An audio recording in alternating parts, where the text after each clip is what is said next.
Good morning, everyone.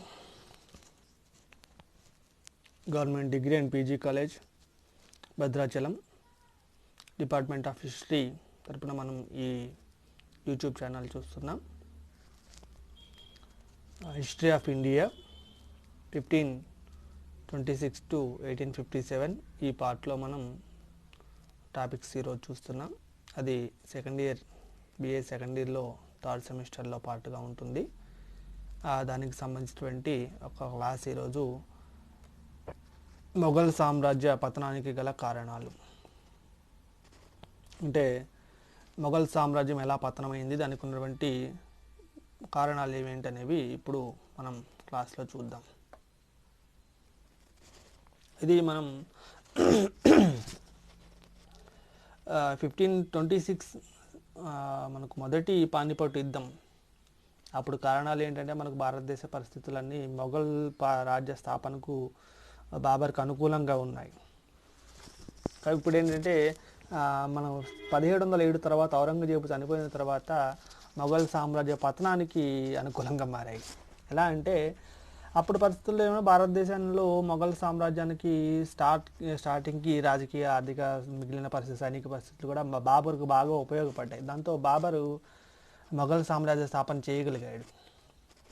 ఆ తర్వాత మనకి హుమాయూన్ టైంలో అంత పెద్దగా లేదు, కానీ అక్బర్ తర్వాత కొంత ఇది రాజకీయంగా అంటే మన్సబ్దారీ సిస్టమ్ అని, భూమి శిస్తు విధానం అని, ఆ తర్వాత మత విధానం అని, రాజపుత్ర విధానం అని అక్బరు మొఘల్ సామ్రాజ్యాన్ని ఒక సిచ్యువేషన్ ఒక స్థాయికి తీసుకొచ్చి నిర్మించాడు మొఘల్ సామ్రాజ్యాన్ని. ఇక తర్వాత వస్తే షాజహాన్ పీరియడ్కి వచ్చేసరికి షాజహాన్ పీరియడ్లో సరే ఈయన యుద్ధాలు వీటి మీద చేసినప్పటికీ ఈయన టైంలో కొంచెం సాహిత్య రంగం బాగా డెవలప్ అయింది. తర్వాత వాస్తు శిల్పకళలో కొంత డెవలప్మెంట్ చూసి అది స్వర్ణయుగం అనే పేరు కూడా తెచ్చుకుంది. అంటే వాస్తవానికి ఇక్కడ విస్తరించింది కూడా షాజహాన్ పీరియడ్లో కొంత ప్రాంతం. ఆ తర్వాత ఔరంగజేబు పీరియడ్కి వచ్చేసరికి ఔరంగజేబు పీరియడ్లో ఎందుకంటే కంచి వరకు పోయింది, అంత పెద్ద సువిశాలమైన భారతదేశం స్థాపితం. అంటే సువిశాలమైన భారతదేశంలో మొత్తం ఔరంగజేబు తన యొక్క సామ్రాజ్యాన్ని విస్తరణ చేయగలిగాడు. అయితే ఔరంగజేబు తర్వాతనే వాస్తవానికి మొఘల్ అంటే ఔరంగజేబు పీరియడ్లో కాదు, కానీ ఔరంగజేబు పీరియడ్ నుంచే స్టార్ట్ అయిందని చెప్పనాలి. అప్పటి నుంచి వాస్తవానికి మొఘల్ సామ్రాజ్య పతనానికి ఈ కారణాలు స్టార్ట్ అయ్యాయి. అంటే ఆజ్యం పడ్డది అని చెప్పనాలి, ఔరంగజేబు పీరియడ్ నుంచే పడ్డది అని చెప్పనాలి. అంటే వాస్తవానికి ఔరంగజేబుని అనకూడదు, అంతకు ముందు నుంచి కూడా ప్రాబ్లమ్స్ ఉన్నాయి, షాజహాన్ పీరియడ్ నుంచి కూడా ఉన్నాయి. కానీ మనం ఔరంగజేబు బాధ్యత ఎంతవరకు ఉందో ఫస్ట్ ఒకసారి చూద్దాము. ఔరంగజేబు ఎంతవరకు మొఘల్ సామ్రాజ్య పతనానికి కారకుడు అయ్యాడు అనేది ఒకసారి చూస్తే, ఔరంగజేబు మీద చాలా అంటే వాస్తవానికి ఔరంగజేబు చాలా సున్నీ మతస్థుడు, చాలా పవిత్ర జీవితాన్ని గడిపాడు. కానీ ఇతని విషయం ఎలా ఉందంటే చరిత్రకారులు చాలామంది అన్న దాని ప్రకారం ఈయన చాలా అనుమాన స్వభావం. ఎంతటి అనుమాన స్వభావం అంటే చివరికి కొడుకుల్ని కూడా నమ్మలేని పరిస్థితి. అంటే వాస్తవానికి మనకు అక్బర్ పీరియడ్లో కానీ తర్వాత ఈ షాజహాన్ పీరియడ్లో కానీ, ఇప్పుడు షాజహాన్ పీరియడ్లో ఔరంగజేబుని దక్కన్ పాలకుడుగా చాలా కాలం నియమిస్తాడు. అంటే ఔరంగజేబు దక్కన్లోనే మంచి పరిపాలన విషయానికి సంబంధించినటువంటి అనుభవాన్ని పొందుతాడు ఆర్థిక విషయంలో. అలానే షాజహాన్ కూడా అలానే దక్కన్లో కొంతకాలం పనిచేస్తాడు. అంటే వాస్తవానికి రాజ్యాన్ని ఢిల్లీకి దూరంగా ఉన్న ప్రాంతాల్లో వీళ్ళకి పూర్తి స్వతంత్రం ఉంటుంది. ఒక నెక్స్ట్ రాజు కావాల్సినటువంటి వాళ్ళకి పూర్తి స్వతంత్రంగా పరిపాలన సంబంధించిన విశేషాలు అవి చేయగలుగుతారు. అంటే వాస్తవానికి నెక్స్ట్ జనరేషన్ నెక్స్ట్ రాజుకు కావాల్సిన వాడికి ఒక రకమైన అనుభవం, శిక్షణ లాంటిది అది. అలాంటి శిక్షణ ఎవరికి ఇవ్వలేదు ఈయన. అంటే తన తర్వాత వచ్చినటువంటి వాళ్ళు చివరికి మనకి గోల్కొండ ప్రాంతానికి వచ్చిన యువరాజును చూసే భయపడి వెంటనే ఆయన బందీ చేస్తాడు. అంటే అంత అనుమానం. అంటే ఎలా ఉందంటే పూర్తిగా అనుమాన స్వభావంతో ఉండి తన తర్వాత వచ్చే వారసులకు ఎవరికి శిక్షణ ఇవ్వకపోవటం, దాంతో వాళ్ళు శిక్షణ లేక పరిపాలన చేయలేకపోయారు. అదొక రకమైనటువంటి బాధ్యత. అంటే ఆయన చేసిన తప్పుగా చెప్పాల్సి ఉంటుంది, ఔరంగజేబు చేసిన తప్పుగా చెప్పాల్సి ఉంటుంది.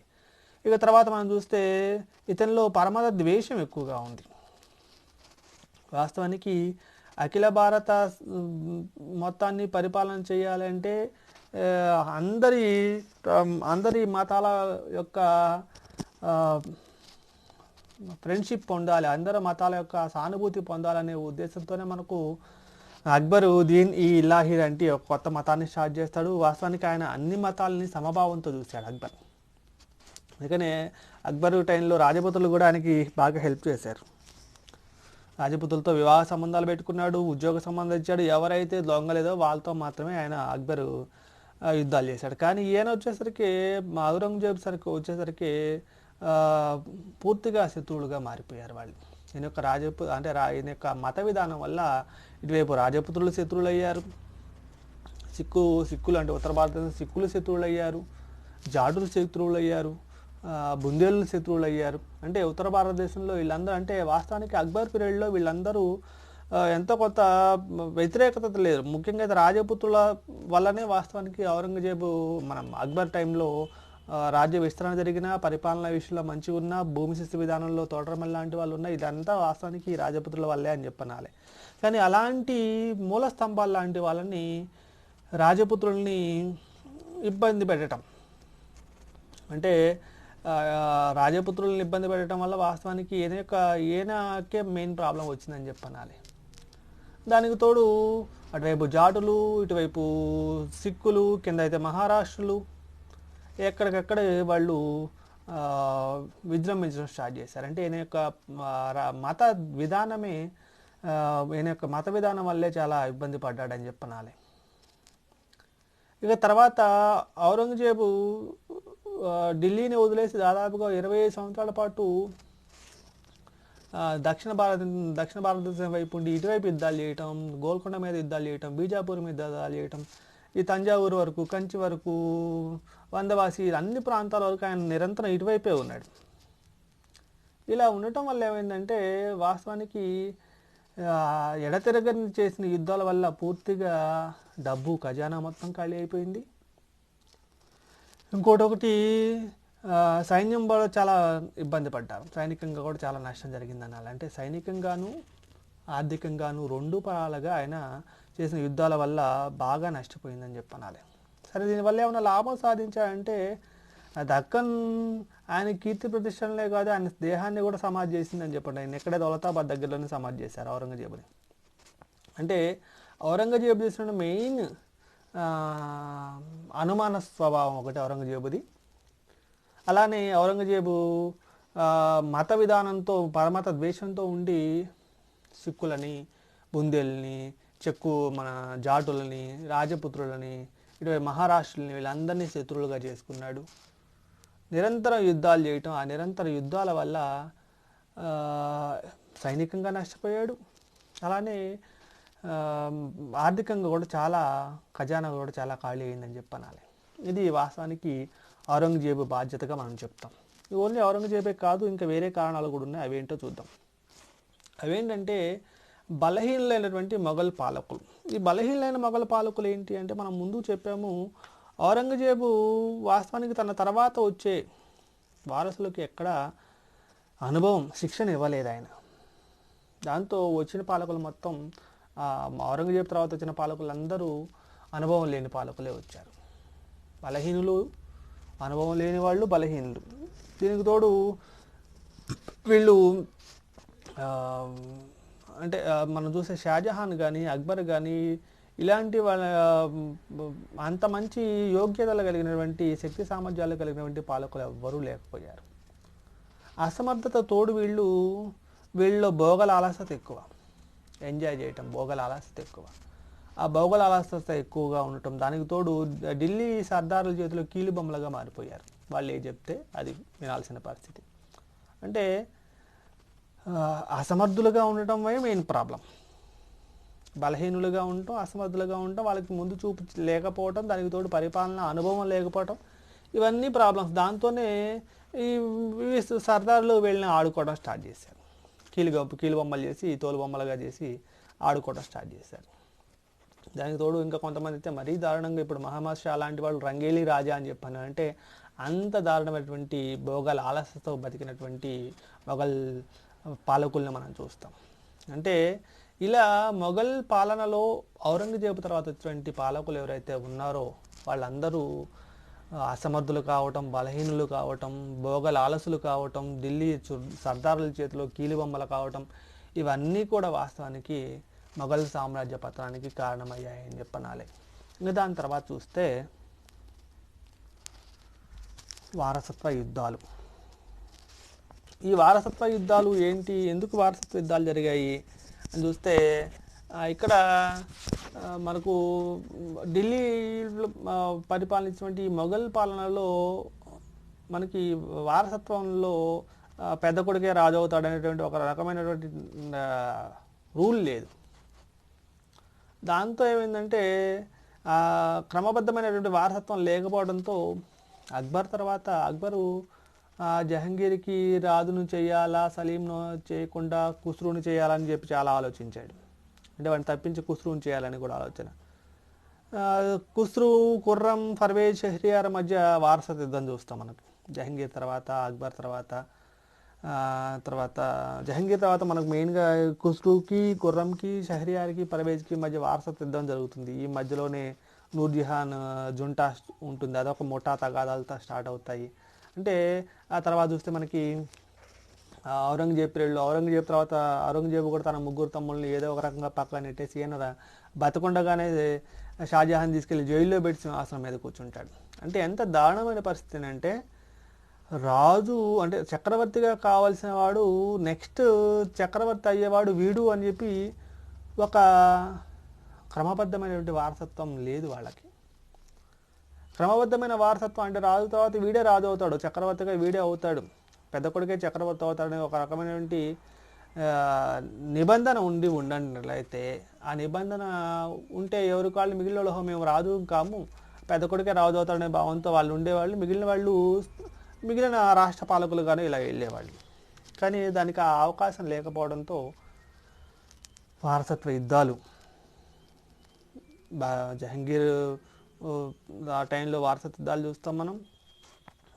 నెక్స్ట్ షాజహాన్ తర్వాత కూడా వారసత్వ యుద్ధాలు చూస్తాం. ఈ వారసత్వ యుద్ధాల వల్ల కేంద్ర ప్రభుత్వం పూర్తిగా బలహీనమైపోయింది. ఎందుకంటే ఎవరికి వాళ్ళు డివైడ్ అయిపోవటం, ముఠాలుగా తయారవటం, ముఠా రాజకీయాలు చేయటం, ఈ బలహీనత అంటే కేంద్ర ప్రభుత్వ బలహీనత బయటపడ్డది. దాంతో మొఘల్ వైభవం అనేది ఈ ముఠా తగాదాల వల్ల ఆ ప్రతిష్ట అనేది దెబ్బతింది అని చెప్పనాలి. అంటే వారసత్వ యుద్ధాలు కూడా వాస్తవానికి మొఘల్ సామ్రాజ్య పతనానికి కారణంగానే చెప్పాల్సి ఉంటుంది. ఈ ఢిల్లీ సర్దారులు వాస్తవానికి మొఘల్ పరిపాలనకు సంబంధించినటువంటి మూలస్తంభాలు లాంటి వాళ్ళు. వీళ్ళు నైతికంగా దిగజారిపోయారు, భోగలాల్స్గా మారిపోయారు, పదవీ వ్యామోహంతో కుట్రలు చేయటం కూడా స్టార్ట్ చేశారు. అంటే వీళ్ళ విషయానికి వచ్చేసరికి కుట్రలు ఎక్కువైపోవటం, దానికి తోడు ఎలా ఉందంటే వీళ్ళ తర్వాత నెక్స్ట్ ఆస్తిపాస్తులు వారసత్వం ఉండే అవకాశం ఉంటే వాళ్ళు ఒక రకంగా ఆ వారసత్వ హక్కు లేకపోవడంతో దుర్బలులుగా మారిపోయారు వీళ్ళు కూడా ఏంటంటే మొన్న ఆస్తిని ఎంజాయ్ చేయడం, భోగలాలసుగా మారిపోవడం, నైతికంగా దిగజారిపోవడం మనం చూస్తాం. దానికి తోడు దీంట్లో ఢిల్లీ సర్దారులో మళ్ళీ హిందుస్థానీ అని, ఇరానీ అని, తురానీ అని చెప్పి రకరకాల ముఠాలు, రకరకాల వర్గాలు ఏర్పడ్డాయి. ఆ వర్గాలు ఏర్పడి వాళ్ళు కొట్టుకోవడం స్టార్ట్ అయ్యి, అంటే వాళ్ళ అంత కలహాలతో ఉండటం మనం చూస్తాం.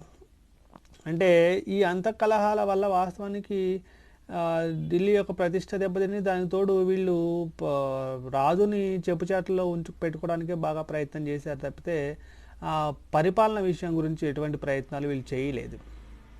అంటే రాజుని ఎంతవరకు తన చేతిలో పెట్టుకొని తమ చేతిలో కీలుబొమ్మలుగా మార్చుకొని చక్రవర్తిని తమ వైపు తిప్పుకోవాలి, తన పనులు చేయించుకోవాలి అనే ఫీలింగ్తోనే వీళ్ళు ఉన్నారు తప్పితే ప్రజా సంక్షేమం ఏంటి, ప్రజల యొక్క ప్రాబ్లమ్స్ ఏంటి అనే విషయాల గురించి వీళ్ళు ఎటువంటి శ్రద్ధ వహించలేదు. దాంతో ప్రజా సంక్షేమం మొత్తం పూర్తిగా దెబ్బతిందని చెప్పనాలి. ఇలా ఢిల్లీలో ఉన్నటువంటి సర్దార్లు ఎవరైతే ఉన్నారో ఆ సర్దార్లు చేసినటువంటి పనులు నైతికంగా దిగజారిపోవటం, భోగలాలసులుగా మారటం, పదవి వ్యామోహంతో కుట్రలు పడటం, మళ్ళీ దీంట్లోని ఇరానీ, తురానీ, హిందుస్థాన్ అని చెప్పి వర్గాలు ఉండటం, ఇలా అనేక ప్రాబ్లమ్స్, ఆ అంత కలహాలకు ఉన్నటువంటి ప్రాబ్లమ్స్ ఢిల్లీలో తర్వాత రాజ సామ్రాజ్యంలో కూడా ప్రజా సంక్షేమాన్ని వదిలేయటం, ఇవి మొఘల్ సామ్రాజ్య పతనానికి కారణంలో ఒకటిగా మనం చెప్తాం. తర్వాత మనకు వస్తే మొఘలుల యొక్క సైనిక బలహీనత. మొఘల్ సైనిక బలహీనత అంటే మనకు వాస్తవానికి అక్బర్ పీరియడ్లో మన్సబ్దారీ సిస్టమ్ ఉంది. ఆ సిస్టమ్ వల్ల వాస్తవానికి సిస్టంలో మనకి అల్లావుద్దీన్ ఖిల్జీ పెట్టిన ఏవైతే ఉన్నాయో దాగ్ అని, తెహ్రా అని, ఆనవాళ్ళ పట్టికలని తయారు చేయటం చాలా పటిష్టంగానే ఉంది. కానీ మొఘల్ సైన్యంలో ఉజ్బేగులని, మంగోళ్ళని, పర్షియన్లని, రకరకాల జాతుల వాళ్ళందరూ వచ్చి దాంట్లో సమ్మిళితంగా ఉంది. ఈ జాతుల సమ్మిళితంగా ఉన్నటువంటి వీళ్ళు ఎవరికి వాళ్ళు మాది గొప్ప మాది గొప్ప అంటే జాతుల సమ్మేళనంగా ఉన్నటువంటి మొఘల్ సైన్యంలో ఐకమత్యం లేకపోవడం ఒక ప్రాబ్లంగా చెప్పాల్సి ఉంటుంది. ఇక తర్వాత మన్సబ్దారీ సిస్టమ్. ఔరంగజేబు తర్వాత వచ్చింది ఈ మన్సబ్దారీ సిస్టమ్. ఎలా ఉందంటే మనం వాస్తవానికి షాజహాన్ పెద్దగా పట్టించుకోలేదు. తర్వాత ఔరంగజేబు పీరియడ్కి వచ్చిన తర్వాత ఈ మన్సబ్దారీ సిస్టమ్ ఎలా ఉందంటే చక్రవర్తికి మన్సబ్దారికి మధ్యలో సంబంధం లేకుండా పోయింది. అసలు రాజుకి చక్రవర్తికి ఎటువంటి సంబంధం లేకుండా పోతుంది. రాజు ఎవడో చక్రవర్తి ఎవరో. ఒకవేళ ఎప్పుడైనా ప్రాబ్లం అయ్యి రాజుకి చక్రవర్తి కన్నా మన్సబ్దారి కన్నా అంతఃకలహాలు ఏమైనా వచ్చి వాళ్ళ ఏమైనా గొడవలు వస్తే, ఘర్షణ వస్తే దాంట్లో మన్సబ్దారు తరపునే వీళ్ళు పోరాటం చేస్తారు. రాజు వాస్తవానికి వీళ్ళు తినేది, వీళ్ళ జీతం వచ్చేది, వీళ్ళకి మొత్తం వచ్చేది రాజు ద్వారా. కానీ వీళ్ళు ఎవరికి సపోర్ట్ చేస్తారంటే మన్సబ్దారికి. అంటే పేరుకు వీళ్ళు మన్సబ్దారీ సైన్యంగా, రాజు సైన్యంగా ఉంటారు కానీ పూర్తిగా మన్సబ్దారికే సపోర్టర్స్గా ఉండేవాళ్ళు.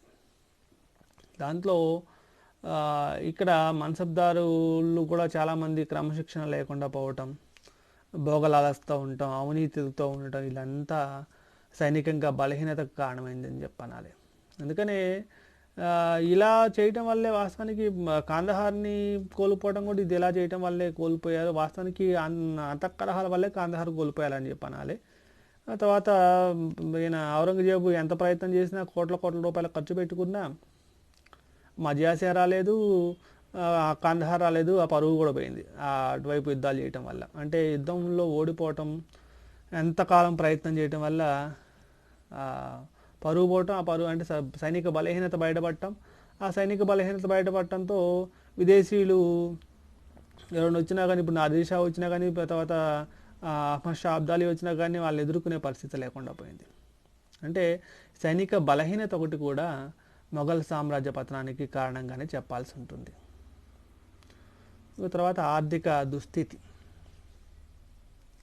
ఆర్థిక దుస్థితి వాస్తవానికి మొఘల్ సామ్రాజ్యానికి ఉండవలసిన అవసరం ఉండేది కాదు. ఎందుకంటే అక్బర్ ప్రవేశపెట్టినటువంటి బందోబస్తు అంటే భూమిశిస్తు విధానం లాంటివి, ఇలాంటి విధానం వల్ల వాస్తవానికి ఎందుకంటే షాజహాన్ పీరియడ్ తీసుకుంటేనే ఎన్ని కోట్లు పెట్టి ఇదే తాజ్మహల్ కట్టినా, ఎంత పెద్ద దివానీ కాస్, తర్వాత ఎర్రకోట కట్టినా, 19 కోట్ల రూపాయలతో సింహాసనం తయారు చేయించుకున్నా కానీ ఇంకా ఖజానాలో చాలా డబ్బులు ఉన్నాయని చెప్పి రాశారు. అంటే వాస్తవానికి అంత ఆర్థికంగా 22 సుబాల నుంచి 22 కోట్ల రూపాయలు వచ్చేదని రాశారు. 45 కోట్ల రూపాయలు భూమిశిస్తూ వచ్చేదని రాశారు. అంత ఎక్కువ వాస్తవానికి. మరి అంత డబ్బు మొత్తం ఏమైపోయింది అంటే మనం చూస్తే షాజహాన్ గారేమో భార్య కోసం తాజ్మహల్ నిర్మాణం చేశాడు. కోట్లాది రూపాయలు ఖర్చు పెట్టి తాజ్మహల్ నిర్మాణం చేస్తాడు. దివానీ కాస్, మోతీ మసీదు, ఢిల్లీ కోట, ఎర్రకోట, ఇవి కానట్టు సింహాసనాన్ని 19 కోట్ల రూపాయలతో, వజ్ర వైడూర్యాలతో, మరకతాలతో అంత పెద్ద చేసి అంటే ప్రజా సొమ్ము మొత్తాన్ని, రాజుల సొమ్ము రాళ్లపాలైందంట. అలా రాజుల మన ప్రజల సొమ్ము మొత్తం రాళ్లపాలు చేశారు. అందుకనే షాజహాన్ పీరియడ్లోనే చాలా ప్రజలు చాలా కష్టాలు అనుభవించారని చెప్పంటాం. అంటే షాజహాన్ పీరియడ్లోనే మనం చెప్తాం, పుత్రుడి ప్రేమ పోయి పుత్రుడి మాంసం వాంఛనీయమైందని చెప్పి అబ్దుల్ హమీద్ లహరి లాంటి వాళ్ళే రాస్తారు. అంటే అంత దారుణంగా ఆర్థికంగా, అంటే డబ్బును అంత దారుణంగా ఖర్చు పెట్టారు వాళ్ళు. ప్రజలు ఇబ్బంది పడుతుంటే వాళ్ళు అలా ఖర్చు పెట్టారు. ఇంకేనా ఔరంగజేబు దగ్గరికి వచ్చేసరికి ఔరంగజేబు పరిస్థితి ఏంటంటే, ఆయన దక్కన్ ప్రాంతాన్ని ఆక్రమించుకోవడమే ఆయన లక్ష్యం. చెయ్యి దాడులు 25 సంవత్సరాలు దాడులు చేస్తాడు దక్కన్ ప్రాంతం మీద. చివరికి అనుకున్నది సాధించాడంటే సాధించలేకుండా దక్కన్లోనే ఆయన సమాధి అయిపోతాడు. అంటే నిరంతర యుద్ధాలు, ఔరంగజేబు చేసిన నిరంతర యుద్ధాలు ఏవైతే ఉన్నాయో, ఔరంగజేబు చేసిన నిరంతర యుద్ధాలు ఖజానా ఖాళీ చేయడానికి కారణమైంది. ఖజానాయే కాదు, సైనికంగా కూడా చాలా నష్టపోతారు. సైనికంగాను ఖజానా పరంగా చాలా నష్టం ఈయన చేసినటువంటి ఎడతెగని యుద్ధాల వల్ల జరిగిందని చెప్పనాలి. తర్వాత వస్తే మనకి పరిపాలనా విధానంలో వస్తే బాగా దౌర్జన్యం పెరిగిపోయింది. ప్రభుత్వ ఉద్యోగుల్లో అవినీతి బాగా ఎక్కువైపోయింది. పన్నుల భారంతో ప్రజలు చాలా ఇబ్బంది పడ్డారు. అంటే ఎలా ఉందంటే, ఒకవైపు ఏమో ఆర్థికంగా ఉన్న డబ్బును మొత్తాన్నేమో రాళ్లపాళ్ళు, అంటే బిల్డింగ్స్ అవి కట్టించారు. ఇంకొక ఆయనేమో మొత్తం యుద్ధాలు చేసుకుంటూ కూర్చున్నాడు. దీనికి తోడు మనం చూసాం, ఢిల్లీ సర్దార్లు మొత్తం అవినీతి పాలు అయిపోయారు, భోగల అలసుగా మారిపోయారు.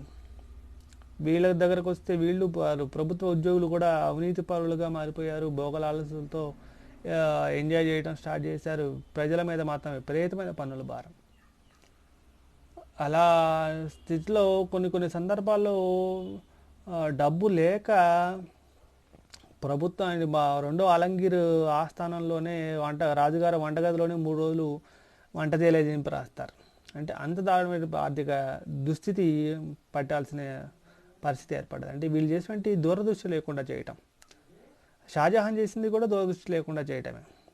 సరే, ఇప్పుడు కంటే పెద్ద పెద్ద గొప్ప నిర్మాణాలు అయితే మనకు కనపడుతున్నాయి, చారిత్రక నిర్మాణాలు అయితే మనకు కనపడుతున్నాయి. కానీ వాస్తవానికి 3 కోట్లు పెట్టిన తాజ్మహల్ ఉంది. సరే, అంత ఎర్రకోట ఉంది ఇప్పటికీ. సరే, దాన్ని మనం వ్యతిరేకించటం కంటే 19 కోట్ల రూపాయలతో నెమలి సింహాసనాన్ని తయారు చేస్తే అది ఇప్పుడు భారతదేశంలో లేదు. వజ్ర వైడూర్యాలతో, మడకత మాణిక్యాలతో చేసిన మొత్తం పర్షియాకు నాదిర్ ఎత్తుకుపోయాడు. అంటే అన్ని కోట్ల రూపాయల డబ్బుని వేస్ట్ చేయడం ఆర్థిక దుస్థితికి కారణం అని చెప్పాలి. ఈయనేమో ఔరంగజేబు ఏమో నిరంతర యుద్ధాలు. ఆయన నిరంతర యుద్ధాలతో ఇక్కడ ఢిల్లీని వదిలేసి, దర్బార్ని వదిలేసి 25 సంవత్సరాలు ఎక్కడ కూర్చుంటే ఢిల్లీలో మొత్తం పరిపాలన మొత్తం అస్తవ్యస్తంగా మారిపోతుంది. అంటే ఎలా ఉందంటే, వీళ్ళ యొక్క దూరదృష్టి లేకుండా చేసినటువంటి షాజహాన్ కానీ లేకపోతే ఔరంగజేబు చేసినటువంటి పనులు మొఘల్ సామ్రాజ్యం ఆర్థికంగా నాశనం అయిపోవడానికి కారణమయ్యాయి. మొఘల్ సామ్రాజ్య పతనానికి కూడా వీళ్ళు చేసిన పనులే కారణం అని చెప్పి అనాల్సి ఉంటుంది. ఇక తర్వాతకు వస్తే మనం విదేశీ దండయాత్రలు. విదేశీ దండయాత్ర అంటే మనం పరిస్థితి బాగుంటే ఎవడూ దాడి చేయడు. ఇక్కడ పరిస్థితులు బాగలేవు. ఎందుకంటే ఇక్కడ ఆంతరంగిక కలహాలు. ఎందుకంటే వారసత్వ యుద్ధాలు మనం చూసాము. ఈ సైన్యంలో కూడా మనం వీళ్ళు ఉజ్బేకులని, వీళ్ళు మంగోళ్ళని, వీళ్ళు పర్షియన్లని వాళ్ళు కొట్టుకొని చావడం మనం చూస్తాం. వాళ్ళు ఐకమత్యం లేదు సైన్యంలో.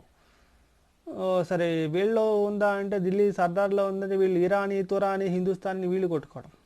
అంటే ఎక్కడ చూసినా చక్రవర్తులు సింహాసనం మీద కూర్చోవడానికి వాళ్ళు వారసత్వ యుద్ధాలతో వాళ్ళు కొట్టుకుంటాం మనం చూస్తాం. ఢిల్లీ యుద్ధాలు చూస్తే ఢిల్లీ సర్దారులు ఇరానీ, తురానీ, హిందుస్థానీ వాళ్ళు ముఠాలు కనపడతాం మనం చూస్తాం. సైన్యం చూస్తే సైన్యంలో ఉజ్బేకులని, మంగోళ్ళని, పర్షియన్లని వీళ్ళు అనైక్యంగా ఉంటాం మనం చూస్తాం. అంటే మన్సబ్దారులు ఏమైనా బాగున్నారంటే మన్సబ్దారులు కూడా వాళ్ళ ఇష్టానుసారం వాళ్ళు ప్రవర్తించడం చూస్తాం. వాళ్ళు కూడా అవినీతి పరులుగా మారిపోవటం. అంటే ఎలా ఉందంటే, విదేశీ దాడులు చేయటానికి అవకాశం కలిగే విధంగా ఉంది. దీన్ని అవకాశంగా ఉపయోగించుకున్నారు. 1739లో నాదిర్ షా ఈ ప్రాంతం మీద దాడి చేస్తాడంటే ఔరంగజేబు చనిపోయిన తర్వాతనే 1700లో ఔరంగజేబు చనిపోతాడు. నాదిర్ షా దండయాత్ర చేస్తాడు. ఎంతో గొప్పగా చేసుకుంటే మయూర సింహాసనం ఎత్తుకుపోతాడు.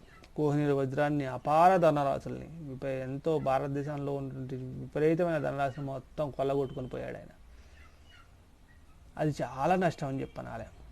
తర్వాత అహ్మద్ షా అబ్దాలీ చాలాసార్లు భారతదేశం మీద దాడి చేస్తాడు. ఆ పంజాబ్ ప్రాంతాన్ని, సింధు ప్రాంతాన్ని ఆక్రమణ చేసుకొని ఆయన యొక్క ప్రాబల్యాన్ని కొనసాగిస్తాడు. అంటే వాస్తవానికి సైనికంగా బలహీనంగా ఉండటం,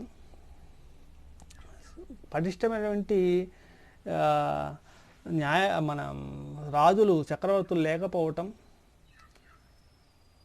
విదేశీ దాడులను ఎదుర్కొనే పరిస్థితుల్లో ఇక్కడ పాలకులు లేకపోవటం, ఇలాంటివన్నిటిని ఉపయోగించుకున్నారు నాదిర్ షా. ఉపయోగించుకుని నాదిర్ షా మంచి సింహాసనాన్ని, మయూర సింహాసనాన్ని ఎత్తుకుపోయాడు. తర్వాత కోహినూర్ వజ్రాన్ని ఎత్తుకుపోతాడు. తర్వాత అహ్మద్ షా అబ్దాలీకి వచ్చేసరికి అహ్మద్ షా అబ్దాలీ ఆయన చాలాసార్లు దాడి చేసి ఆయన కూడా సింధును, పంజాబ్ ప్రాంతాన్ని ఆక్యుపై చేసుకొని వెళ్తాడు. ఇక తర్వాత మనకు చూస్తే రాష్ట్ర పాలకులు స్వతంత్రం అవటం. ఈ రాష్ట్ర పాలకులు స్వతంత్రం అవటం అంటే ఢిల్లీలో రాజు గట్టిగా ఉంటే రాష్ట్ర పాలకులు తలంచుకొని కప్పం కడతారు. కానీ ఢిల్లీలో సరైన పాలకులు లేకపోయాడు. దాంతో మొఘల్ రాష్ట్ర పాలకులు ఎవరు ఉన్నారో వాళ్ళందరూ స్వతంత్రం అవడం స్టార్ట్ చేశారు.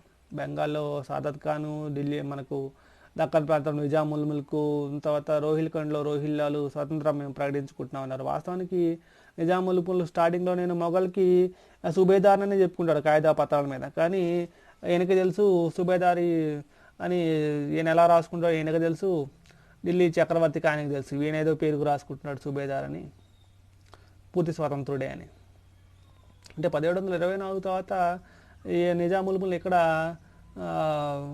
నిజాం పరిపాలన స్టార్ట్ చేశారు, స్వతంత్ర పరిపాలన స్టార్ట్ చేశాడని చెప్పనాలి. అంటే స్థానికంగా ఉన్నటువంటి రాష్ట్ర పాలకులు ఎవరైతే ఉన్నారో, బెంగాల్లోనేమో సాదత్ ఖాను, దక్కన్లోనేమో నిజాముల్ ముల్క్, రోహిల్ఖండ్లోనూ రోహిల్లాలు, వీళ్ళు స్వతంత్రం అయిపోయారు.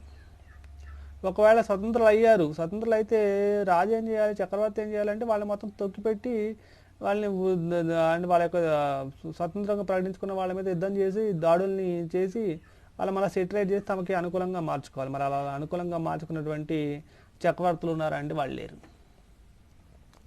అంటే స్వతంత్రులుగా రాష్ట్ర పాలకులు అయితే వాళ్ళని సెట్ చేసేటువంటి చక్రవర్తులు ఎవరు లేకుండా పోయారు. అది కూడా వాస్తవానికి మొఘల్ సామ్రాజ్య పతనానికి కారణంగానే చెప్పాల్సి ఉంటుంది. ఇక తర్వాత చూస్తే నౌకాదళ నిర్లక్ష్యము. కాల్బలము, అశ్విక దళం ఇలాంటివే కాదు. వాస్తవానికి 1700 సంవత్సరం అంటే అప్పటికి భారతదేశంలోకి వేరే ఆంగ్లేయులు, ఫ్రెంచ్ వాళ్ళు, డచ్ వాళ్ళు ఇలాంటి వాళ్ళు వచ్చేసారు. మరి అలాంటి వాళ్ళు వచ్చినప్పుడు వాస్తవానికి మిగిలిన పాలకులు కొంత ఉంచారు. కానీ ఇప్పుడు కొలాబాలో శివాజీ నౌకాదళాన్ని దాన్ని ఏర్పాటు చేస్తాడు. కానీ ఈ మొఘల్స్ మాత్రం నౌకాదళం మీద ఎటువంటి శ్రద్ధకు చూపలేదు, అభివృద్ధి చేయలే. వాస్తవానికి ఆ నౌకాదళం అభివృద్ధి చేయకపోవడం వల్లనే విదేశీయులు ఎవరైనా వచ్చారంటే వాళ్ళు వచ్చేదే నౌకల ద్వారా. ఫ్రెంచ్ వాళ్ళు కానీ, డచ్ వాళ్ళు కానీ, ఆంగ్లేయులు కానీ వచ్చిందంటే డచ్ నౌకలతో. మరి వాళ్ళని ఎదుర్కోవాలి అంటే, వాళ్ళని సెట్ చేయాలి అంటే ఇక్కడ నౌకాదళం ఉండాలి. నౌకాదళం లేకపోయింది. దాంతో విదేశీయులకు వచ్చినటువంటి ఆంగ్లేయులు లాంటి వాళ్ళు ఎవరైతే ఉన్నారో వాళ్ళ యొక్క వ్యాపార విషయాలు, రాజకీయ విషయాలని అదుపులో పెట్టలేకపోయారు. అంటే నౌకాదళ నిర్లక్ష్యమే మొఘల్ సామ్రాజ్య పతనానికి కారణమైందని చెప్పి స్మిత్ పండితుడు అంటాడు. నిజమే అది చాలా వరకు. ఎందుకంటే మనకు మొఘల్ పాలకుల్లో నౌకాదళం పటిష్టంగా ఉండట్లయితే వచ్చినటువంటి ఆంగ్లేయుల్ని, ఐరోపా వాసులను అందరినీ సెట్ చేసి పక్కకు కూర్చోబెట్టేవాళ్ళు. ఎందుకంటే మనకు షాజహాన్ పీరియడ్ చూస్తే, షాజహాన్ పీరియడ్లో పోర్చుగీస్ వాళ్ళని మొత్తం సెట్ చేసి పక్కకు కూర్చోబెడితే పోర్చుగీస్ వాళ్ళు తలంచుకొని కూర్చున్నారు. ఎందుకంటే అప్పుడు పరిస్థితి అది. మరి ఇప్పుడు ఈ 1700 సంవత్సరం వచ్చిన తర్వాత ఆ పరిస్థితి లేదు. పాలకులు సరైన వాళ్ళు లేకపోవటం, అలానే నౌకాదళం కూడా కరెక్ట్గా లేకపోవడం. ఆ నౌకాదళం కరెక్ట్గా లేకపోవడం కూడా వాస్తవానికి మొఘల్ సామ్రాజ్య పతనానికి కారణం. ఎందుకంటే విదేశీయుల్ని సెట్ చేయలేకపోవడం కూడా కారణంగా చెప్పాల్సి ఉంటుంది. దీనికి తోడు ఇంత పెద్ద సామ్రాజ్యం అంటే మనకు ఇప్పుడున్న పాకిస్తాన్ ఆ ప్రాంతం కూడా మన దాంట్లోనే ఉంది, మొఘల్స్ దాంట్లో. అంత పెద్ద విశాలమైనటువంటి భారతదేశం, విశాలమైన భారతదేశంలో మనకి కంచి వరకు ఉంటుంది, వందవాసి కంచి అంతవరకు విశాలంగా ఔరంగజేబు పీరియడ్లో ఉంది. అంత విశాల దేశం, దానికి తోడు వీళ్ళు వాస్తవానికి విదేశీ భావనలోనే ఉన్నారు. వీళ్ళు ఇంకా మన భారతదేశం అనే ఫీలింగ్లో వాళ్ళు లేరు, వాళ్ళు ఇంకా విదేశీ అనే ఫీలింగ్తో ఉంటారు మొఘల్స్. దానికి తోడు ఇక్కడ ఒకవేళ దాడులు జరిగినాయి, ఇప్పుడు ఈయన ఔరంగజేబు కింద ఉన్నప్పుడు పైన ఏమైనా దాడులు జరిగితే ఈయన వెళ్ళటానికి 6 నెలలు పడుతుంది ఈ సైన్యాన్ని పట్టుకొని. అంటే రహదారులు సరిగ్గా లేకపోవడం, రవాణా సౌకర్యాలు సరిగ్గా లేకపోవడం వల్ల కూడా వాస్తవానికి వీళ్ళు వెనకబడ్డారని చెప్పనాలి. అంటే వీళ్ళ టైంలో విశాలమైన సామ్రాజ్యం ఉండటం, విదేశీ దాడులను సరిగ్గా ఎదుర్కోలేకపోవడం, రవాణా సౌకర్యాలు లేకపోవడం కూడా వాస్తవానికి మొఘల్ సామ్రాజ్య పతనానికి కారణంగా చెప్పాల్సి ఉంటుంది. ఇక తర్వాత ఈ టైంలో 1700 సంవత్సరం తర్వాత వీళ్ళేమో అసమర్థ పాలకులు వస్తూ ఉన్నారు. ఇదే టైంలో మనకు ఎక్కడికక్కడికి చిన్న చిన్న రాజ్యాలు ఏర్పడ్డాయి. చిన్న చిన్న రాజ్యాలు అవి స్వతంత్రంగా పరిపాలించుకోవడం స్టార్ట్ చేశాయి. నామమాత్రంగా మాత్రం ఢిల్లీలో మొఘల్స్ ఉన్నారు. ప్లాసీ యుద్ధంలో సిరాజుద్దౌలాని వీళ్ళు ఓడించేశాడు ఆంగ్లేయులు. దాంతో వీళ్ళకి భారతదేశంలో ఉన్న పాలకులను ఓడించవచ్చు అనే భావన కలుగుతుంది. ఎందుకంటే మనకి 1700 సంవత్సరంలోనే మనకి కిందేమో కర్ణాటక యుద్ధాలు అవి జరుగుతాయి. కర్ణాటక ప్రాంతంలో ఆక్యుపై స్టార్ట్ చేసుకుంటూ వచ్చేసారు. పైన వచ్చేసి ప్లాసీ యుద్ధం చేసేసారు. అంటే ఆంగ్లేయులు భారతదేశంలో యుద్ధం చేయడం పెద్ద కష్టం కాదు, ఇక్కడ పాలకులను ఓడించడం పెద్ద కష్టం కాదనే భావనలో వాళ్ళు వచ్చేసారు.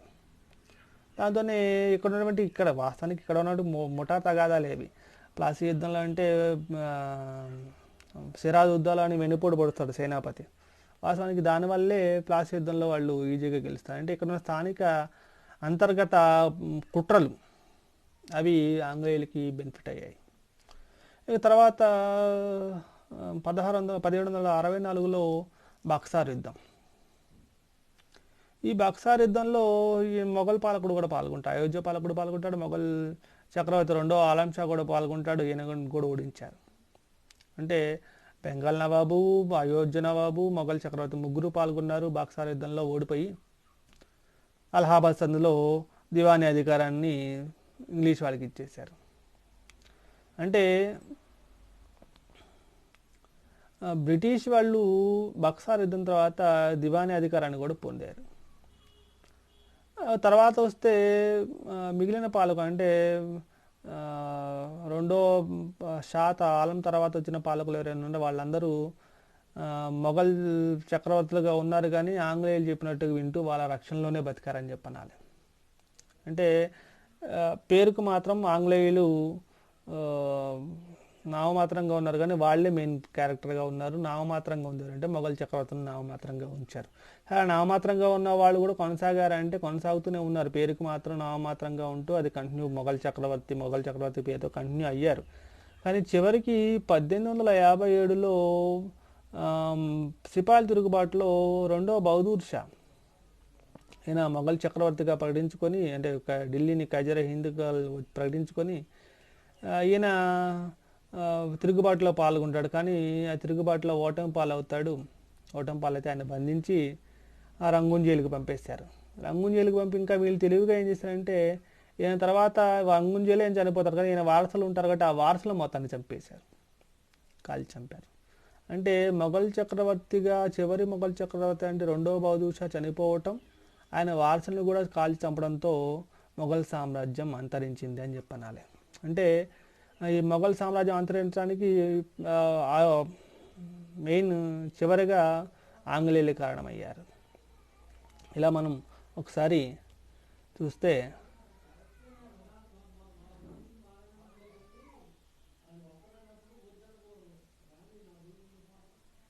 మొఘల్ సామ్రాజ్య పతనానికి కారణాలు ఏంటంటే బాబర్తో స్టార్ట్ అయింది మొఘల్ సామ్రాజ్యం. అక్బర్ కాలంలో నిర్మించబడింది, షాజహాన్ కాలంలో విస్తరించబడింది, ఔరంగజేబు కాలంలో మహోన్నత స్థితికి చేరుకుంది. చివరికి ఆయన ఔరంగజేబు చనిపోయిన తర్వాత ఆయన మరణాంతం పతనావస్థకు కూడా చేరుకుంటుంది. ఎందుకు చేరుకుంది అనేది చూస్తే, ఔరంగజేబు అనుమాన స్వభావంతో తన తర్వాత వారసులకి ఎక్కడ శిక్షణ ఇవ్వకపోవటం ఒక రకం మెయిన్ ప్రాబ్లం.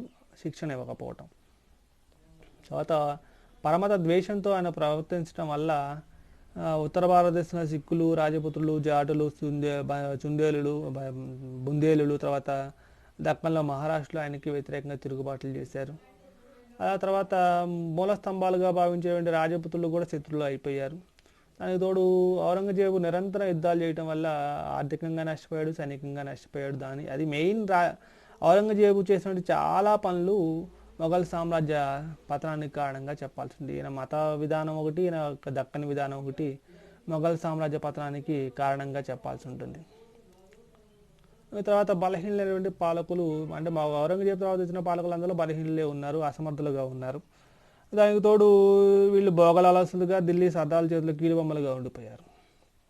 అందుకని మనం మహమ్మద్ షాని రంగేలి రాజా అని పిలుస్తున్నారు. అంటే ఇలా ఔరంగజేబు తర్వాత వచ్చిన పాలకులు అందరూ మొఘల్ ఢిల్లీ సర్దార్ల చేతిలో కీలుబొమ్మలుగా మారిపోయి పేరుకు మాత్రం సర్దార్లు అంటే చక్రవర్తులుగా ఉండిపోయారు. అది ఒక వాస్తవానికి ఆ బలహీన చక్రవర్తులు రావడం కూడా మొఘల్ సామ్రాజ్య పతనానికి కారణంగా చెప్పాల్సి ఉంటుంది. ఇంకా వారసత్వ యుద్ధాలు, వాస్తవానికి ఢిల్లీలో మనకి మొఘల్ సామ్రాజ్యంలో వీడి తర్వాత వీడు నెక్స్ట్ పెద్ద కొడుకు రాజు అవుతాడనే వారస సిస్టమ్ ఉంటే ఈ వారస యుద్ధాలు వచ్చేవి కాదు. కానీ అక్బర్ దగ్గర నుంచి స్టార్ట్ అవుతాం. అక్బర్ తర్వాత ఖుస్రు రాజుని చేయాలంటే ఖుస్రుని రాజు అవుతాడని చెప్పి వాడిని చంపేస్తాడు ఖుర్రం. అంటే మనకు అక్బర్ దగ్గర నుంచే స్టార్ట్ అవుతాయి. అక్బరు, జహంగీర్, తర్వాత షాజహాన్. అయితే షాజహాన్ బతకుండగానే కొడుకులు కొట్టుకొని చివరికి షాజహాన్ జైల్లో పడేసి ఔరంగజేబు సింహాసనం మీద కూర్చుంటాడు. ఇలా చేయడం వల్ల వాస్తవానికి మొఘల్ వైభవం పూర్తిగా దెబ్బతినిపోయింది, ప్రతిష్ట దెబ్బతినిపోయింది. ఇది కూడా వాస్తవానికి వారసత్వ యుద్ధాలు కూడా మొఘల్ సామ్రాజ్య పతనానికి కారణంగానే చెప్పాల్సి ఉంటుంది. తర్వాత నైతికంగా దిగజారిన ఢిల్లీ సర్దారులు. ఢిల్లీ పరిపాలనా విధానం అంటే సర్దార్ల యొక్క ఆధీనంలోనే మెయిన్గా ఉండేది. వాళ్ళు నైతికంగా దిగజారిపోయారు, బలహీనలు అయిపోయారు, భోగలాలసులు అయిపోయారు. అధికార వ్యామోహంతో వాళ్ళు పనిచేయడం చూస్తాం. దీంట్లో వీళ్ళకి ఆస్తిపాస్తులు నెక్స్ట్ తరానికి ఉండవు అంటే వీళ్ళు ఎంజాయ్ చేయడం స్టార్ట్ చేశారు. దానికి తోడు వీళ్ళు ఇరానీ, తురానీ, హిందుస్థాన్ చెప్పి 3 వర్గాలు ఉండి వాళ్ళ అంతఃకలహాలు చూస్తాం. అంతే. ఈ అంతఃకలహాలతో పాటు ఎప్పుడు రాజుని చెప్పు చేతుల్లో పెట్టుకోవాలి, చక్రవర్తిని చెప్పు చేతుల్లో పెట్టుకోవాలనే ఉద్దేశంతో పరిపాలన విషయాన్ని, ప్రజా సంక్షేమాన్ని పూర్తిగా వదిలేశారు. ఇది కూడా వాస్తవానికి మొఘల్ సామ్రాజ్య పతనానికి కారణంగా చెప్పాల్సి ఉంటుంది. తర్వాత మొఘల్ సైనిక బలహీనత, వాస్తవానికి అక్బర్ టైంలో బాగానే ఉంది, షాజహాన్ పీరియడ్లో కొంచెం పర్వాలేదు, ఔరంగజేబ్ పీరియడ్కి వచ్చేసరికి ఇది సైనికంగా బలహీనత స్టార్ట్ అయిందని చెప్పాలి. మన్సబ్దారీ సిస్టంలో మన్సబ్దారులు చక్రవర్తికి మన్సబ్దారికి సైన్యానికి మధ్యలో సంబంధాలు లేకుండా పోయినాయి. మన్సబ్దారులేమో తమ ఇష్టానుసారం తాము పనిచేయడం. ఒకవేళ రాజుకి మన్సబ్దారికి ఎక్కడైనా సంఘర్షణ వస్తే సైన్యం మన్సబ్దార్ వైపే యుద్ధం చేసేది. ఇది కూడా వాస్తవానికి ప్రాబ్లంగా చెప్పాల్సి ఉంది. అలానే మన్సబ్దారులు కూడా భోగలాలసుగా మారిపోయారు, క్రమశిక్షణ లేకుండా పోయింది. దీనివల్లనే మనకి ఇలా సైనికంగా బలహీనంగా ఉండటం వల్లనే కాందహార్ వాస్తవానికి రాజుకి షాజహాన్కి మధ్య నుండి తగాదా వల్లే కాందహార్ కోల్పోయారు. వజియాసే మీద ఔరంగజేబు ఎంత ప్రయత్నం చేసినా కానీ డబ్బులు అయితే ఖర్చు పెట్టాడు, సైన్యం అయితే నష్టపోయారు, కానీ అవి గెలవలేకపోయాడు, పరుగు పోగొట్టుకున్నాడు. ఆ పరుగు పోగొట్టుకోవడం వల్లే అంటే సైనికంగా వీళ్ళు బలహీనంగా ఉన్న విషయం ప్రపంచానికి తెలిసింది. దాంతో విదేశీయులు దాడులు చేయడం స్టార్ట్ చేశారు. ఆ విదేశీ దాడుల్లో మనం చూస్తాం నాదిర్ షా ఆర్థిక పరిస్థితికి వస్తే ఈయనేమో ఉన్న డబ్బును మొత్తం ఏమో షాజహాన్ గారేమో మొత్తం డబ్బును మొత్తం తీసుకెళ్ళి ఎర్రకోటని తర్వాత తాజ్మహల్ కట్టించుకున్నాడు. దివానీ కాస్ అని 19 కోట్ల రూపాయలతో సింహాసనమే తయారు చేయించుకుంటాడు. ఔరంగజేబు గారి దగ్గరకు వచ్చేసరికి ఆయన గారి పరిస్థితి ఎలా ఉందంటే ఉన్న డబ్బును మొత్తాన్ని ఖర్చు పెట్టుకుంటూ యుద్ధాలు చేయడం స్టార్ట్ చేశాడు. ఆ నిరంతర యుద్ధాల కారణంగా సైనికంగా చాలా నష్టపోయాడు, ఆర్థికంగా చాలా నష్టపోయాడు. సైన్యం ఖర్చులు వీటికి ప్రజల మీద విపరీతమైన పన్నులు వేయడంతో ప్రజలు చాలా నష్టపోయారు. ఇలా ఆర్థికంగా చాలా దుస్థితి ఉండటం కూడా వాస్తవానికి మొఘల్ సామ్రాజ్య పతనానికి కారణంగా చెప్పాల్సి ఉంటుంది. తర్వాత విదేశీ దండయాత్రలు, ఇందా చెప్పినట్టు సైనికంగా బలహీనంగా ఉన్నారు, అంతఃకలహాలతో ఉన్నారు. దాంతో విదేశీ దాడులు ఈజీగా జరిగినాయి. నాదిషా లాంటి వాళ్ళు దండయాత్ర చేశాడు. 1739లో నెమలి సింహాసనాన్ని, కోహినూరు వజ్రాన్ని, అపార ధనరాశులు కొలగొట్టుకుపోయాడు. తర్వాత అహ్మద్ షా అబ్దాలీ వస్తాడు. ఆయన పలుసార్లు దాడులు చేస్తాడు. ఆయన పంజాబ్ని, సింధుని ఆక్రమించుకుంటాడు.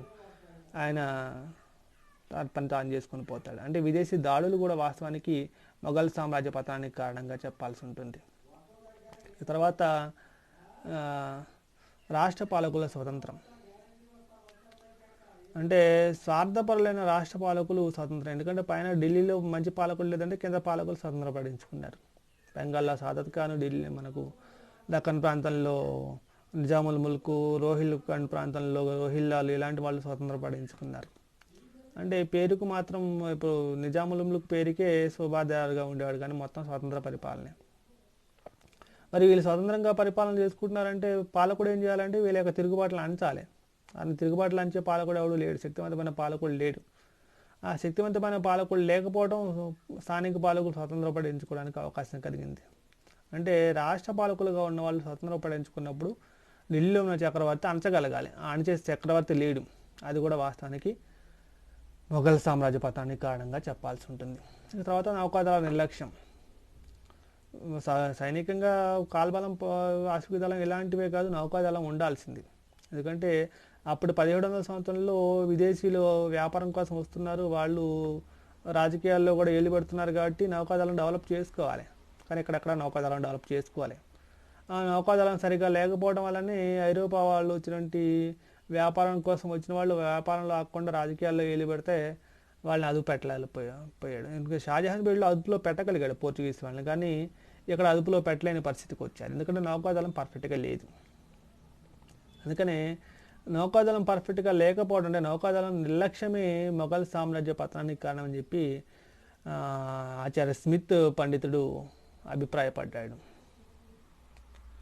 తర్వాతకు వస్తే ఇలాంటి కారణాలన్నీతో పాటు దేశం పెద్ద విశాలంగా ఉండటం, విదేశీ దాడులు జరగటం, సరైన రవాణా సౌకర్యాలు లేకపోవటం, ఇవన్నీ మనకు మొఘల్ సామ్రాజ్య పతనానికి కారణాలు అయ్యాయి. అవి ఆంగ్లేయులకు హెల్ప్ఫుల్ అయ్యాయి. ఎందుకంటే ఆంగ్లేయులు ఆక్యుపై చేసుకుంటూ పోతుంటే ఎక్కడి నుంచో ఢిల్లీలో వీళ్ళు వచ్చి సెట్ చేయడానికి అవకాశం ఏంటంటే రవాణా సౌకర్యాలు పర్ఫెక్ట్గా లేవు కాబట్టి. దానికి తోడు మనకి అప్పటికే కర్ణాటక యుద్ధాలు జరుగుతాయి. చిన్న చిన్న కింద నుంచి కొద్దిగా పైకి వచ్చారు. బెంగాల్లో ప్లాసీ యుద్ధం చేస్తారు 1757లో. ప్లాసీ యుద్ధం ద్వారా వాస్తవానికి రాజ్య స్థాపన చేయడానికి అవకాశం కలిగింది రాబర్ట్ క్లైవ్కి. ఆ తర్వాత స్లోగా బక్సార్ యుద్ధంలో మొఘల్ చక్రవర్తిని, అయోధ్య నవాబుని, బెంగాల్ నవాబుని ముగ్గురిని ఓడిస్తాడు. దాంతో అక్కడ అలహాబాద్ సంధి జరుగుతుంది. ఆ అలహాబాద్ సంధితో దివానీ అధికారాన్ని కూడా పొందారు. ఈ తర్వాత రెండో ఆలం షా తర్వాత వచ్చిన పాలకులు, మొఘల్ పాలకులు అందరూ నిజాం ఆంగ్లేయుల చేతిలోనే వాళ్ళ రక్షణలోనే మనుగడ సాగించి వాళ్ళ కిందనే బతికారని చెప్పనాలి. పేరుకి మాత్రం మొఘల్ చక్రవర్తులు కానీ నామమాత్రంగా మాత్రమే ఉండిపోయారు. అలా కంటిన్యూ అవుతూ వచ్చింది. కానీ 1857 సిపాయిల తిరుగుబాటు టైంలో అప్పటి మొఘల్ చక్రవర్తిగా, అంటే మొఘల్ పాలకుడు కన్నటువంటి క్యాండిడేట్ రెండవ బహదూర్ షా ఢిల్లీ చక్రవర్తిగా ప్రకటించుకొని తిరుగుబాటులో పాల్గొంటాడు. కానీ ఓటమి పాలయ్యాడు. ఆయన బంధించేసి రంగూన్ జైలుకి పంపారు. ఆయన కొడుకుల్ని చంపేశారు, అంటే వారసులను మొత్తం చంపేశారు. దాంతో రాజు చనిపోయాడు, అంటే పాలకుడు వారసత్తులుగా ఉన్న వాళ్ళు చనిపోవడంతో మొఘల్ సామ్రాజ్యం పూర్తిగా అంతమైపోయింది. ఇలా మొఘల్ సామ్రాజ్యం పతనం అయిపోతుంది. అంటే 1526లో మొదటి పానిపట్ యుద్ధంతో స్టార్ట్ అయినటువంటి మొఘల్ సామ్రాజ్యం 1857 సిపాయిల తిరుగుబాటుతో పూర్తిగా అంతమైపోయింది అని చెప్పనాలి. అంటే ఈ అంతానికి మనం అనేక కారణాలు చూసాం. ఔరంగజేబు చూసాము, బలహీనమైన పాలకులను చూసాము, వారసత్వ యుద్ధాలు చూసాము, ఢిల్లీ సుల్తాన్ యొక్క దిగజారుడుతనం చూస్తాము, సైనిక బలహీనత చూస్తాం, ఆర్థిక దుస్థితి చూస్తాం, విదేశీ దండయాత్రలు చూస్తాము, స్వతంత్రమైన స్థానిక పాలకులను చూస్తాము, నైతికంగా బలహీనులుగా ఉన్నటువంటి మన్సబ్దారులను చూసాము, తర్వాత నౌకాదళం లేకపోవడం చూస్తాము. ఇలాంటి అన్నిటినీ ఉపయోగించుకున్నారు, వాళ్ళకు అనుకూలంగా మార్చుకున్నారు ఆంగ్లేయులు. సో ఆంగ్లేయులు మొఘల్ పాలకుల్ని పూర్తిగా లేకుండా చేసి, వారసులను కూడా పూర్తిగా చంపేసి వాళ్ళ పరిపాలన స్టార్ట్ చేశారు, మొఘల్ పాలనని అంతం చేశారు. ఈ విధంగా భారతదేశంలో మొఘల్ సామ్రాజ్యం అంతరించిపోయింది. ఈ క్లాస్ మొఘల్ సామ్రాజ్య పతనానికి సంబంధించిన కారణాల గురించి మనం ఈరోజు వివరించడం జరిగింది. ఈ క్లాస్ మీకు అందరికీ అర్థమై ఉంటుందని భావిస్తూ, ఈ క్లాస్ అర్థమైతే ఈ క్లాస్ సంబంధించిన లింక్ని మీ ఫ్రెండ్స్కి ఫార్వర్డ్ చేయండి. Thank you.